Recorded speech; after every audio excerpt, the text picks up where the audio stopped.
Middlecoff, Jerry Jones is one of the great deal makers in all of sports. So are we supposed to believe he's not up to something with Andy Dalton? How about them Cowboys? Maybe he is, maybe he's not. But we're going to get into that a little bit here. Before we do, hey, it's our YouTube channel. Subscribe to the channel. We appreciate that. And like this video, if you don't mind. Yeah. Also, check out our podcast, Guy Haberman, John Middlecoff, down below in the description. Talking football, talking sports, entertaining y'all. Content Factory. Content Factory. I like that. Yeah.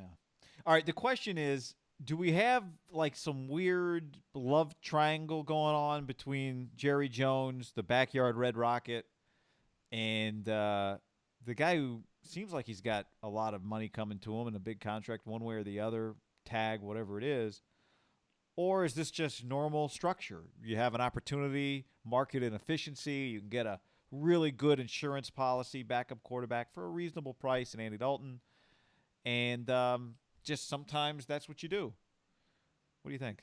I think you could argue about three different angles on this, but one thing that's not arguable, when you first read the tweet on the ticker, wherever you found out that Andy Dalton signed with the Cowboys, that was shocking, Guy. It was shocking for me. Was it shocking for you? Yeah. Like I did not see that coming. And part of the reason I didn't see that coming is, one, when you're in theory going to pay a quarterback $30+ million a year, your backup is usually cheap, right? It's usually an undrafted free agent. It's a late draft pick.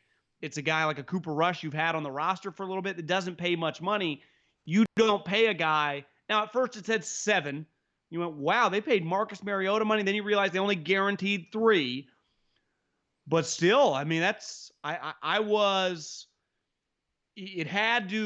created in my mind that the Dak situation might be a little more fluid and have some more potential options than just he's going to get paid, he's going to stay, than we maybe thought. Yeah, Jerry Jones is not usually in the position of not having the leverage, right?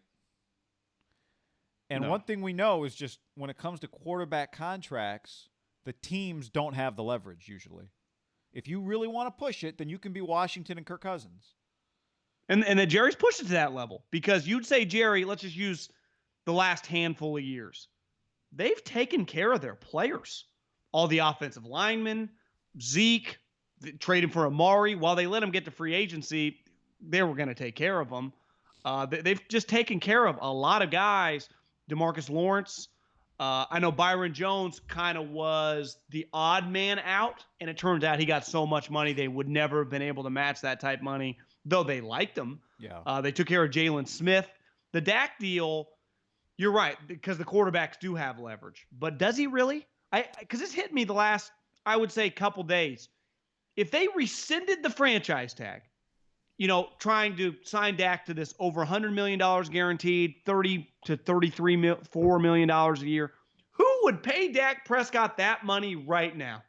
And if you factor it in, would you rather start Andy Dalton for $3 million? Or would you rather have Dak Prescott for $34 million? This is an economic exercise. It's not in a vacuum, the players, because Dak is a better player than Andy Dalton. But by how much? To answer that question, the only reason you answer Dak for 34, or the big reason you would, is if you think I can win. Andy Dalton cannot help me win this. I can't get to the ultimate prize, which is what the Cowboys need, is a Super Bowl. I can't do that with Andy Dalton, and I believe that I can do that with Dak Prescott. If you say, I don't think I can do that with Dak, and I don't think that's necessarily what they think. I just think they think this guy's worth $27 million, not $35 million, right? This is conversation like the Rams had at one point in time. They did it because that's usually what you do, is you just do it when it came to Goff. But I think if you said this is for 1 year, I think people would do the Dalton. That's financial. If you said, who do you want for the next 5 years, I think you'd go, it's going to get expensive either way. Like, Andy Dalton's not going to be $3 million forever, because if he's good enough to be my quarterback the next year, the next year, the next year, now he's making $20 million at least, right? But there's a big difference between 20 and 34, and there's a big difference between guaranteeing yourself and locking yourself into one of those deals like Jared Goff, where you're stuck, and you're also there's a projection to this for sure. But Dakota Prescott, last time I checked, is not a spring chicken. He was a senior in college. He's now been in the league for 4 years. You're not talking about a 22-year-old. He kind of is what he is. And he's a good player. Maybe he can get incrementally better. But this notion that you can win a Super Bowl with Dak Prescott, there's some guessing there. Because last time I checked, he's won one playoff game. He hasn't exactly just ran circles around the league. Last year in a must-win game on the road in Philadelphia, he was bad. I mean, he was terrible. Now, I'm not saying that doesn't define his career. I'm just pushing back and going, proven that if I pay this guy an astronomical amount of money, I'm not going to be regretting it. And there are only, in fairness, hell, the Eagles, who Carson Wentz is dramatically more talented than Dak Prescott, I think sometimes go, I wish we probably had a little more fluidity, or at least he could stay healthy. Where the Mahomes, the Russell Wilsons, the Rodgers forever, there's a small group of players that you don't regret. Do you know Dakota's his middle name? No. That's a good drop. I was like, Dakota, I hope who's Dakota Prescott? I heard Scrooter McGruber drop that sometimes on his Instagram. Apparently Rain is his first name. Rayne. Rain Dakota. Rain Dakota Prescott. But by the way, I gotta address what you said. Regret. His answer would be, I'm glad I got Amari. But part of the reason we're talking about whether or not you'd regret my contract is you gave Amari Cooper $60 million guaranteed. How are you going to give Amari Cooper $60 million guaranteed? That's what we want to give you. That's what we want to give you. Yeah, I mean, at what number would you feel if you were the Cowboys? Don't even factor in other players. That you could give Dak Prescott a contract, a guaranteed number, and just feel pretty good about it. Factor in quarterbacks, though? You do, but part of when people shit on Jimmy Garoppolo, for example, the part of the reason I don't nitpick him that much, he got $70 million guaranteed. He has nothing in common with Carson Wentz or Jared Goff. He is on an ultimate team-friendly contract. And you know what? He's properly paid. If Dak Prescott was on that version right now, like $80 million guaranteed, I go, what? Yeah. He's just on a good contract. But he wants $115 million guaranteed. I can't do it because I just saw what happened to Jared Goff. The thing is, you don't just get to sign Dak and keep this team. Well, what happens next year and the following year? You got to start cutting players because his number is so big, it makes it more complicated. And that's where they might not think he's good enough to win the Super Bowl, John. Well, if they did, would they have signed Andy Dalton? They still might have. Because I think part of this is we think you're good. Well, they might not have. You're right. They might not have. Probably not. Now, how much better can Mike McCarthy make them? Remember, Jared Goff got paid after he had a big year with Sean McVay. We don't know. Can Mike McCarthy help Dak take another step? Whatever. Yes. If you have a max quarterback and you pay a premium for a backup, does that say something about the max quarterback? Because, for example, Drew Brees with Teddy Bridgewater, they paid Teddy last year $7. I would say no, given his age. At any moment he could get hurt. But they just didn't know if he was going to retire. But it is that's what it says. But it is something. Yeah, because there is something there. With Derek Carr and Marcus Mariota, I think it shows, well, we like Derek. We don't love him. If we loved him, we would not have allocated those resources. This is, to me, somewhere in the middle of, I think they like Dak because this administration, this owner drafted him. But the economics now are starting to outweigh the love. It becomes complicated. This is an economic issue with Dak Prescott, I feel. I think you sign Andy Dalton because you think there might be a holdout. Because you know what your number is and you know what his number is, and you know you're not close if you're Jerry Jones. And you've been talking for 12 months. You know where they're at. You don't sign Andy Dalton in case Dak gets hurt. You don't sign Andy Dalton because maybe he's got a great preseason and somebody else's quarterback gets hurt and I can flip him for a fourth in September. That's not why you do it. Good point. You're holding it. This is holdout. And so, but I also think holdout John, plans Andy Dalton loses his leverage. What's that? It loses that you're hurting Dak's leverage. Holdout. We're fine. But exactly. So back to the original point. Jerry Jones doesn't like operating like no one likes operating from a place of no leverage. And all of a sudden, here's Andy Dalton, and he goes, what if we're 3-0 with Andy Dalton? And now the fans have turned against Dak, right? Well, remember once upon a time, Emmitt Smith held out, and they started 0-2, and everyone's like, oh, and he got paid. That's the best case. That's an all-time player, uses leverage. It doubles down when the season starts, and he goes, You know pay what? me Now, my here's money. the beauty of YouTube is this video lives forever, and maybe it lives after Dak got signed or Dak got traded or Dak got tagged, and it lives after the NFL schedule release, John. This will have to be one of the things.